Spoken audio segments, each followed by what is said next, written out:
Bonjour et bienvenue à votre émission Boost Air Business. Je suis Sonia Gauzé et je vous envoie à la rencontre d'une femme d'exploit, Marianne Zoundi. Je ne vous en dis pas plus, suivez-moi.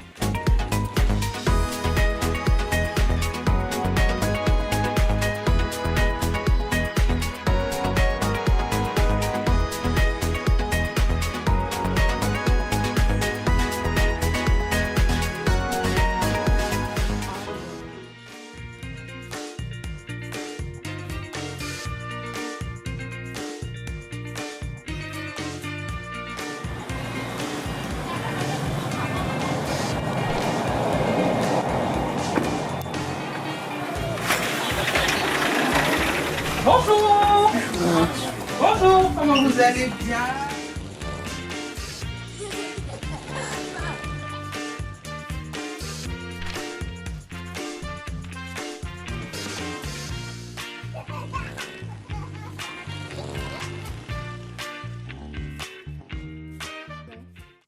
Alors bonjour Marianne, Bonjour Sonia. j'espère que tu vas bien. Par la grâce de Dieu, ça va super Merci bien. de nous recevoir dans ta boutique. Je t'en prie, c'est un plaisir. Alors, qui est Marianne Zoundi? Comment est-ce que tu te décris et qu'est-ce que tu fais au quotidien? D'accord. Alors, Marianne Zoundi est une diplômée en communication qui est aujourd'hui reconvertie en entrepreneur dans l'univers de la petite enfance. D'accord. Voilà, sous la marque Kerabi. Je suis également maman, je suis épouse et puis on va dire quoi, je suis la fille de Dieu. Alors, Kerabi, c'est quoi exactement? Qu'est-ce que tu fais à Kerabi et D'accord. combien d'employés tu as? Je suppose que c'est ton entreprise. C'est ça. Combien d'employés tu as et qu'est-ce que vous faites? D'accord. Déjà, Kerabi est une marque de distribution dans l'univers de la petite enfance, puériculture et mots d'enfant. J'aime beaucoup insister puériculture parce que puériculture, c'est tout ce qui concerne l'univers du bébé. Voilà, qu'est-ce qu'il faut pour le bébé, en tout cas de A jusqu'à Z plus 1, comme j'aime le dire. Donc, on aide les parents, on les oriente à préparer la venue de leur bébé. D'accord. Voilà, donc voici ce qu'on fait spécialement. Et depuis un certain temps, ça fait maintenant 8 ans qu'on est là. D'accord. Voilà, avec différentes boutiques et on a un personnel qui jalonne autour de 10 à 12 personnes en personne physique. Et puis on a des contrats intermédiaires de 4 personnes. D'accord. Voilà. Et dans cette activité, quelles sont les difficultés? Et lorsque tu en as, quelles sont les solutions et comment tu les trouves?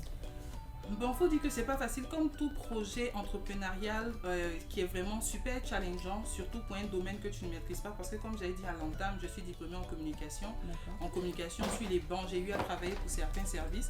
Mais là, quand je me mets en tant qu'entrepreneur, c'est deux réalités complètement différentes. D'accord. Voilà, tu as le côté où tu es bureaucrate, tu as fait des choses, et là, tu es en fait derrière. En tant qu'employeur, en tant que quelqu'un qui doit gérer l'administratif, le financier et tout ça, ce sont des réalités qui sont vraiment différentes. Donc, j'ai beaucoup galéré. Donc, au niveau des difficultés, ce sont des difficultés de gestion, des difficultés de recrutement, des difficultés, en fait, pour toute l'organisation, en fait, puisque c'est quelque chose que je ne maîtrisais pas. Et je me devais d'être à niveau, je me devais de me former, je me devais de comprendre vraiment un certain nombre de choses. Donc, c'était vraiment tout un univers que je devais apprendre. D'accord. Donc, c'est venu par passion, c'est ça? Oui. Passion des bébés, passion du commerce. Bon, faut dire, comment est-ce que l'idée a commencé? C'est que, en fait, arrivé un certain moment de ma vie, j'ai dû prendre une décision qui était de quitter le travail que j'avais. Voilà, pour certains soucis très très personnels. Et j'étais là et je voulais pas en fait rester oisive. C'est vrai que je démissionne d'un boulot que j'aimais pas mal, voilà, de par ma formation académique. Mais là, je voulais pas rester oisive. Et j'étais passionnée de tout ce qui est univers de petite enfance. Voilà, j'aimais comment on habille les enfants et tout ça. Et ce qui a fait même que j'ai choisi cet univers-là, c'est que j'ai été confrontée à une problématique où j'avais besoin d'informations sur le trousseau de bébé. Moi-même, personnellement, je l'ai vécu. Pour ma deuxième grossesse, j'étais confrontée à cette réalité. Quand tu vas acheter les affaires, tu as besoin qu'on t'oriente, tu as besoin qu'on te guide, tu as besoin de savoir budgétiser, chose que forcément on ne sait pas. Et j'ai pas eu, en fait, l'écoute que je voulais.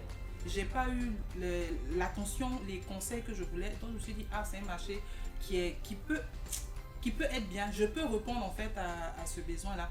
Et deuxièmement, de par ma formation, j'aime conseiller, j'aime orienter, j'aime guider. Donc je me suis dit, mais pourquoi ne pas mettre les deux, et surtout que je ne fais rien, et pourquoi ne pas unir les deux et créer quelque chose. Donc c'est de là que Kirabi. Donc face à un challenge, tu as trouvé la solution. Et tu as été la solution. On va dire ça. Voilà. c'est ça. Alors, ça.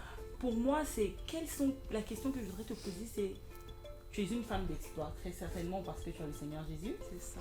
Et donc, quelle est la vision pour toi, pour Kirabi? Bon, la vision aujourd'hui, c'est déjà, elle est vraiment panafricaine, la vision. C'est-à-dire pouvoir avoir des Kirabi un peu partout, au Sénégal, au Burkina. C'est vrai qu'on a beaucoup de sollicitations, vraiment dans des chartes bien, voilà, partout, être vraiment partout.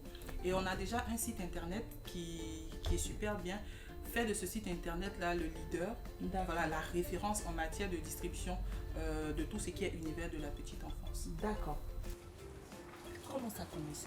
Je dis, on n'a pas commencé par 2 boutiques, 3 boutiques, 4 boutiques. Comment Kirabi a commencé? Comment l'aventure entrepreneuriale a commencé?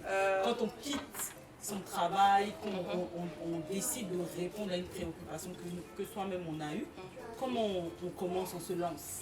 D'accord. Bon, il faut dire que quand l'idée est venue, je l'ai partagée avec mon époux. D'accord. Voilà. Et quand je l'ai partagée avec mon époux, tout de suite, en fait, il y a eu l'approbation, il y a eu l'envie de commencer. Parce que lorsque j'ai démissionné, la réalité, c'est que je n'avais pas grand-chose dans mon compte bancaire. Voilà. Donc, je n'avais même pas de quoi commencer une activité. J'ai eu la grande grâce et la grande chance d'avoir un époux qui est beaucoup attentif et qui m'a soutenue. On salue. Voilà, qu'on salue. Voilà, qui m'a soutenue. Donc, je n'avais pas vraiment de ressources. Et lorsqu'il m'a soutenue, j'ai commencé tout petit, parce qu'il faut commencer avec les moyens de bord. Il m'a donné une certaine somme et j'ai pris un petit magasin et j'ai commencé en fait j'ai commencé en tout cas comme je pouvais. Et Dieu qui a disposé les choses, parce que Dieu est vraiment le centre, le socle en fait de mon activité. Je crois en lui, c'est lui le PDG, comme j'aime toujours le dire. Voilà, c'est le PDG, moi je suis la gérante. Et lorsqu'on commençait l'activité, en fait, c'est-à-dire que Dieu a organisé les choses de telle sorte que pendant que moi j'ouvrais une boutique, il y a une autre boutique qui était en cessation d'activité. Yes. Voilà. Donc elle avait tout son fonds. Divine. Exactement. Le Seigneur a tout mis en œuvre. Elle avait son fonds de commerce qui était vraiment plus de combien de millions, mais finalement elle m'a laissé ça au prix auquel, selon le montant que j'avais. Et j'ai commencé avec ça. Mais comme je ne maîtrisais pas l'univers, je ne maîtrisais pas le domaine et je prenais les affaires de quelqu'un, je ne maîtrisais pas mon marché. Ce que mon marché avait besoin. Donc c'était un peu difficile et tout. Mais comme Dieu est au centre de tout, c'est à lui en fait que j'ai confié mes doutes. Quand j'ai des doutes, lorsque j'ai des peurs, j'ai des craintes, je me retourne, je me refais à lui. Parce que si il a décidé quelque chose, elle ne peut se produire en fait dans ma vie. Donc j'ai mis entre ses mains. Et comme je suis beaucoup croyante, dans les moments vraiment très difficiles où ça n'allait pas au début, parce qu'effectivement, comme vous dites tellement bien, on n'a pas commencé aujourd'hui avec 2-3 boutiques, on a commencé petit. Mais comment en fait, comment apprécier ces faibles commencements-là, avoir confiance en Dieu et avoir la réponse ou la parole qui va nous donner, sur laquelle on va s'appuyer pour avancer. Et c'est le Seigneur qui a donné cette parole lors on va dire, d'une situation très challengeante en état de prière et tout ça. Je dis, Seigneur, comment je fais? Quelle est la suite des choses? Parce que je suis un peu perdue, je ne sais pas comment cet univers-là fonctionne et tout ça. Et il m'a donné une parole qui est dans le livre de Genèse 17, je suis chrétienne, voilà. Donc, il m'a donné cette parole-là. Quand il continue par là, Abraham, il a dit, Abraham, marche devant ma face, sois intègre et je te multiplierai à l'infini. Donc, quand en fait j'ai reçu cette parole de lui, je me suis dit, Dieu n'a pas dit, il ne m'a pas forcément dit que ça sera facile. Mais il me dit de marcher devant sa face en écoutant ses instructions, en étant fidèle à ses instructions et surtout en étant intègre, et il me multipliera à l'infini. Donc je me suis accrochée à cette parole-là et j'ai mis l'action, les compétences qu'il m'avait déjà données, et j'ai écouté mon marché, et l'une dans l'autre s'appuie, aller crescendo et former aujourd'hui Kirabi, qu'on est avec 3 boutiques à notre actif. C'est très, franchement, je suis édifiée. Tu m'as dévancé dans ma question, parce que c'était quelle instruction tu reçois au quotidien dans ton activité. Est-ce que tu attends les instructions du Seigneur? Déjà que tu as attendu cette instruction-là pour continuer. Mais les instructions que tu reçois, est-ce que tu en reçois déjà encore?